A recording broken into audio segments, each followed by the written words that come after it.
All right, what is going on, Banter fam? Welcome into the Thursday edition of In the Game. I am your host, Hustle, and as always, we'll be diving into the crypto gaming markets as one of the biggest events for Crabada is now finally here. One of the play-to-earn games that we have been in on for 4.5 months at this point, and have really been enjoying, obviously, the yields over time. And the token has recently taken a tumble, right? The TUS token, which has made this game not as lucrative as it once was. And with all the other coins that were super inflationary, like VIS for Peg Axie, like Smooth Love Potion with Axie Infinity, like Thetan Coin with Thetan Arena, we see the volatility level that comes with these completely inflationary tokens. Well, Crabada is about to pull with their Avalanche Subnet, a potential play that no other game has gone with. Well, they will be actually burning the TUS token with every single transaction with 10 plus million monthly transactions. So we'll go over the effect that this could have on the economy with adding a deflationary metric to the game,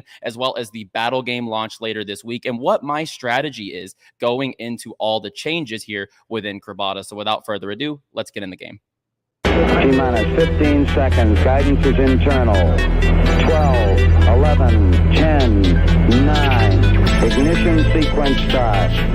6, 5, 4, 3, 2, 1. If you ain't here to hustle, why is you here? But if you here to hustle, the moon is near. It's crypto Banter, not financial advice.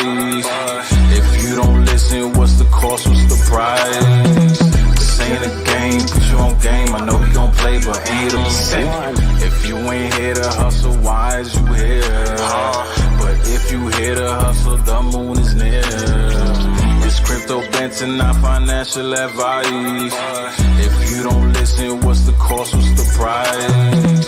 This ain't a game, put you on game. I know we gon' play, but ain't a play. If you get lost, show you the way.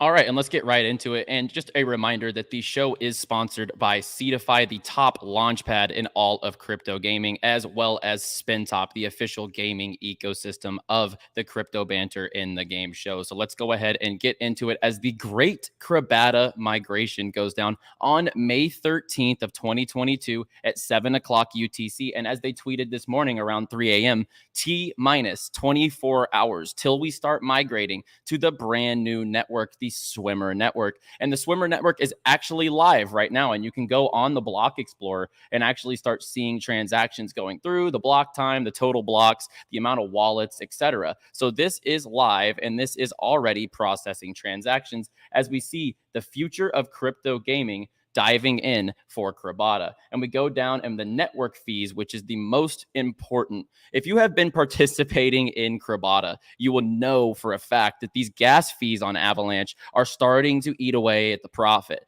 And especially now that Avalanche has come down. I mean, I've been seeing gas fees that are absolutely out of the ballpark for the Avalanche network, like a 0.17 gas fee that I paid the other day on a mining mission. So, this is just way too much gas to be paying when the token for TUS has taken such a tumble. So the solution here is for them to move to their brand new blockchain, the Swimmer network, which is going to actually burn 50% of the network fees every single transaction. And let me remind you, this is the highest transacted game by far on the Avalanche network, with 14 million transactions and 11,000 users over the last 30 days. And we see 23 million in volume in that same period. So the amount of transactions and volume that will be able to be burnt here potentially is going to be massive, especially considering the fact that these gas fees will probably be a couple of TUS, which right now is just a couple of cents. So the gas fees will be cut down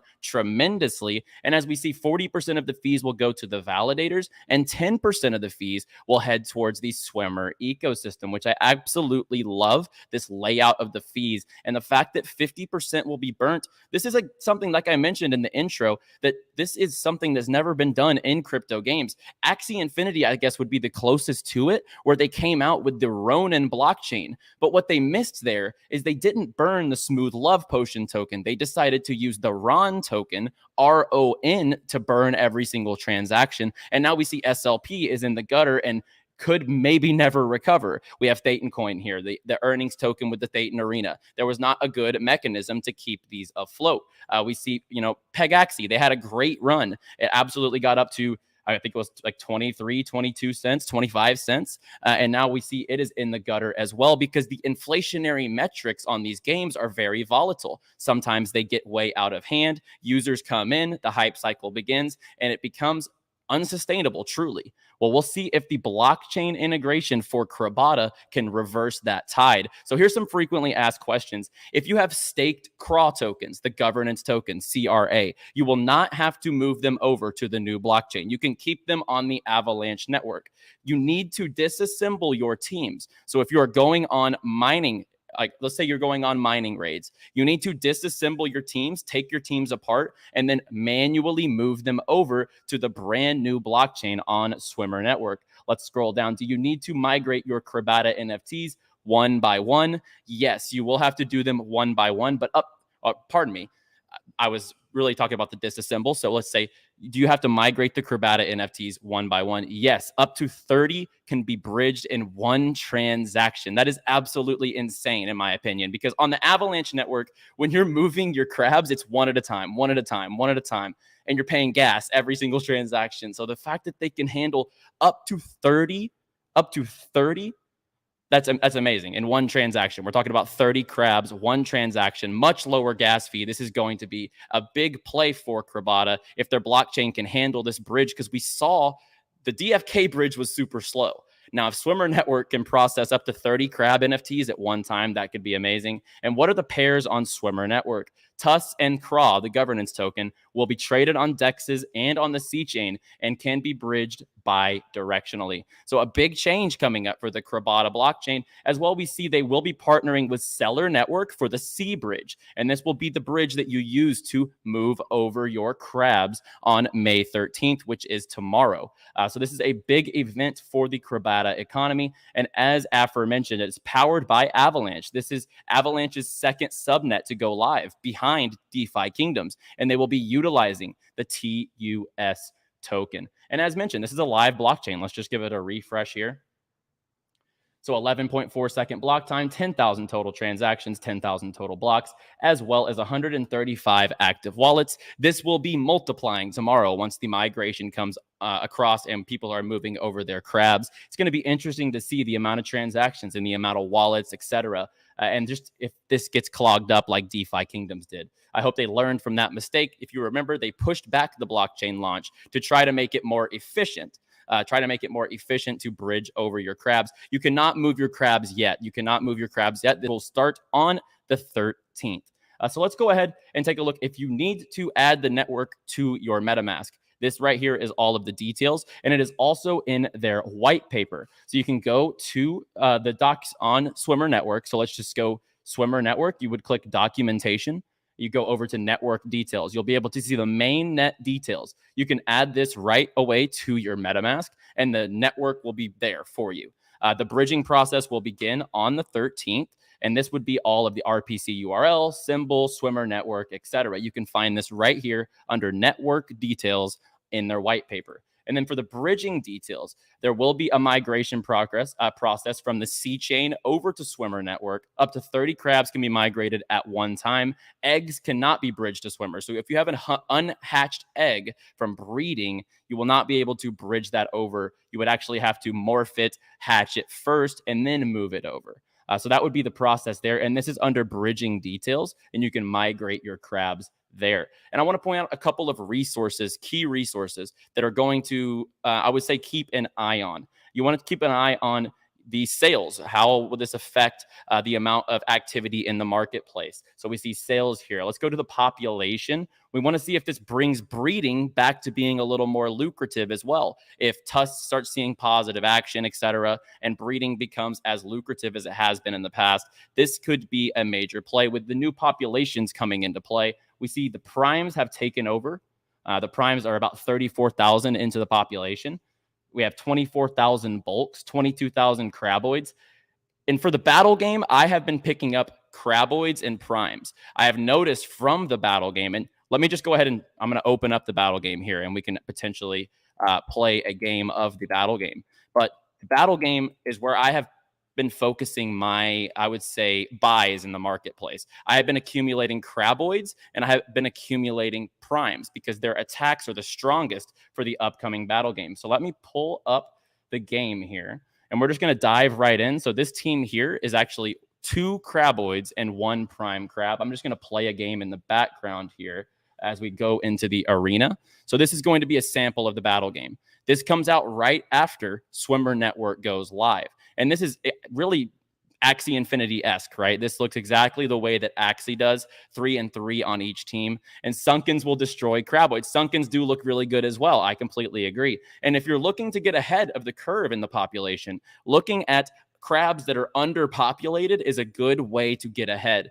Primes used to be very underpopulated. Now they have overtaken the bulks because the bulks at one point were the best crabs in the economy. And then we're taking a look at craboids, which are really creeping up. I would agree that Sunkens are very good for the battle game, but we're just kind of rolling through a battle sequence here. And they're about to start using their mega attacks or like their ultimate attacks. So you'll see the avalanche crab, for example, has an insane ultimate attack. So if you get that avalanche shell, that right there is an insane attack. And then you see with the craboid attacks, that was his mega or his ultimate move. So it really plays just like Axie Infinity. And the reason that I like that, for example, the reason that I think that is strong is we could see a bridge over from Axie, right? These players who have been playing Axie Infinity for so long that are waiting on Axie Origins, and the game on Axie has really become not too profitable at the current stage. This is a brand new reset with a brand new battle game mode coming in on the brand new blockchain, which is going to be burning 50% of network fees in TUS tokens. So I think that this is a big play and a big chance to get involved in an economy that could see a rejuvenation. Let's just say the yield guild games, the merit circles, etc. These big guilds in the space start acquiring hundreds of crabs at a time and they start deploying crabs. And I know firsthand that there are guild infrastructures out there that are already accumulating crabs for the upcoming discipleships, aka scholarships, which are inside of this economy. So as of late, what have I been doing in this game and what is my plan going forward? I have been only doing the tavern. Gas fees have been ridiculous. I have been renting out my crabs every single day. You just have to make sure the prices stay in line because right now mining, it's not too profitable with the fact that you have to pay gas every single time. So with the tavern, you just have to change your prices and make sure you stay in line with the market and they will automatically rent out in the background. But when the battle game creeps in and when the swimmer network hits, I initially will go back to the mining raids because mining will become profitable again because you will only be paying a few cents in gas. Like even if you pay 10 TUS, you're paying 8 cents in gas right now.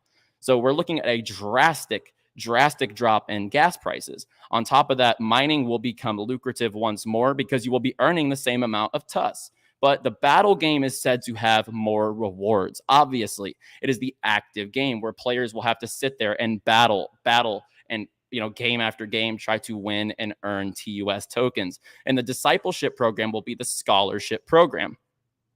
If you followed the channel, if you followed anything of my content, you would know that I have been in all of these economies. With Peg Axie, I utilize the scholarship system. With Cyball, I utilize the Cylone system. And with Crabada, I 100% will be putting some crabs towards the discipleship program where I rent them out for scholars to be able to use and earn for a profit split. And I have, like I said, been acquiring craboids and prime crabs, really looking for matching eyes and pincers because the Crabada team says that that is a good way to look for good battle crabs is if they have matching eyes and pincers. As well, I have been stacking the avalanche shells. They have the attacks for the avalanche shells because it's an avalanche project. I have noticed that they typically are the best of the craboids that I have, or of the primes, pardon me, that I have come across. So I've been accumulating craboids and primes. I'm looking forward to shifting back to the mining game. As soon as Swimmer Network goes live, I will be sending all of my crabs back into the mining game until the battle game comes out, where I will probably put 40% of my supply of crabs into the battle game, and I will stick 60% of my crabs into the mining game if the mining rewards aren't decreased. So if the mining rewards get decreased, just to lay out this possibility, if they cut mining rewards in order to incentivize battle game, I will go 100% rentals into the battle game for a profit split. So that is my new strategy heading forward with Crabada. And honestly, I think that this is very bullish for the game.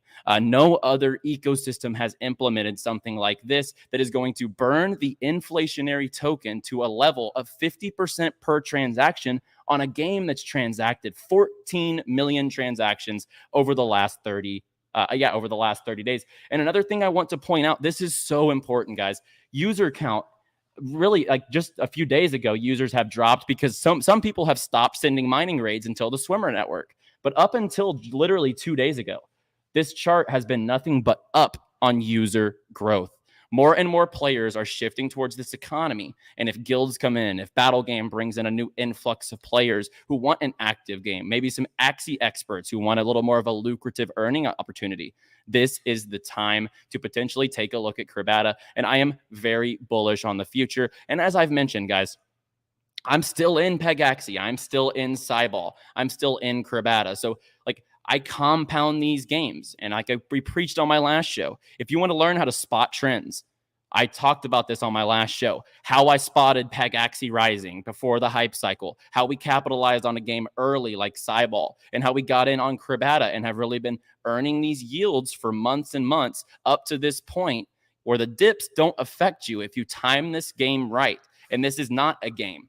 This is investing. Crypto gaming at this time, people are here to invest X to earn Y. So treat it like an investment. Don't ape into everything that you see that promises to be the next best play to earn game. Always tread with caution, especially in these volatile markets. I will be back tomorrow. We have a special interview for the Friday show. I will be back then. As always, play well, my friends, and like and subscribe.